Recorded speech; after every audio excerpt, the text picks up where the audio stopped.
Hi, this is Fish and welcome to Fish Picks.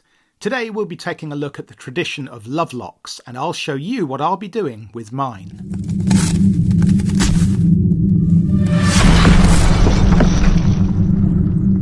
No one's quite sure about the origin of love locks, although some say the tradition goes all the way back to Serbia in the years preceding the First World War, when a pair of sweethearts, a local schoolmistress called Nada and a military officer, Relja, became the first to attach a lock to what came to be known as the Bridge of Love, before they were torn in different directions by the approaching conflict.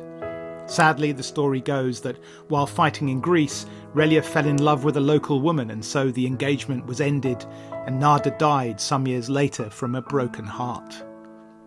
Despite these inauspicious beginnings, in the last century the phenomenon of attaching a lock to railings as a symbol of commitment has travelled to every corner of the globe. Paris, London, Prague, New York. You don't have to travel far to find lines of locks of every shape, size and colour, often inscribed with names and dates.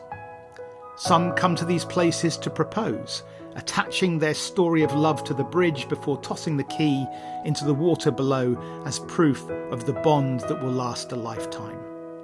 Others leave their metal mark having survived cancer or to commemorate someone who didn't. These places become organic sites of remembrance and celebration. It's a secular ritual standing in defiance of the relentless march of time. Bridges full of stories, of promises made, of hopes for the future. They speak to what we value and stand for.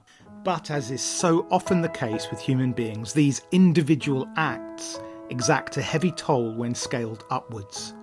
In Paris, the love locks on the famed Pont des Arts put such a strain on the bridge's railings that sections collapsed, placing those travelling by boat along the River Seine below in grave danger.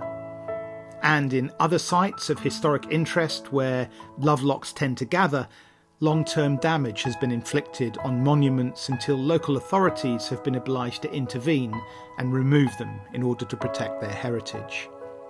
In 2015, in Paris alone, 45 tons of locks were removed at great expense, and the French government proposed the replacement of the beautiful iron railings with plexiglass instead.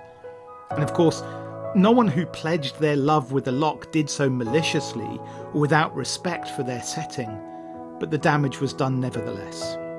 It's all too easy to act on an individual level without asking ourselves, what will the world look like if everyone acts in this way? I love locks and the symbolic power they carry. I love the spontaneity of these kinds of guerrilla art installations and the way they allow little people to make their mark in a world which is too often homogenised and blind to individual stories. But reluctantly, I've come to see that love locks are, at the end of the day, a kind of metallic graffiti. I've spent a lot of time on the hills and in woods, learning about bushcraft and survival, and time and again my mentors have reminded me that we should strive to leave no trace, to respect the environment, and to ensure that it remains unspoiled for others to enjoy once we've gone back home again. We are visitors on this spinning globe for the briefest of time, and the lock has become a symbol for our resistance in the face of our mortality, of our struggle to try to protect and keep safe that which means most to us. But perhaps there are other ways we can make this declaration. So this year, I'll be planting a tree to celebrate Valentine's Day and my love for my wife. And this lock will stay in our home, where it belongs. Thanks for listening. If you enjoyed this episode, please do leave a like. And until next time, take good care.